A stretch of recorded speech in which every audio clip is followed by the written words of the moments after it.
The radar gun said that the baseball was traveling 103 miles per hour, but it was actually going 102.8. So to figure out the error, we need to subtract these two.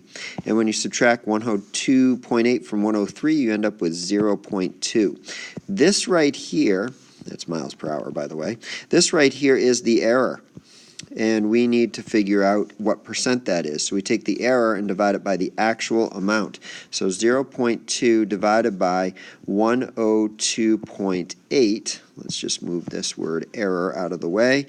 When you do this division, you end up with 0.001945, and then it keeps going after that. Now, the problem says to round your answer to 2 decimal places after figuring out the percent. So that means we need to move this decimal point over 2 places, and it's going to be 0.194%. Now we need to figure out, are we going to round that to 0.19 or 0.20?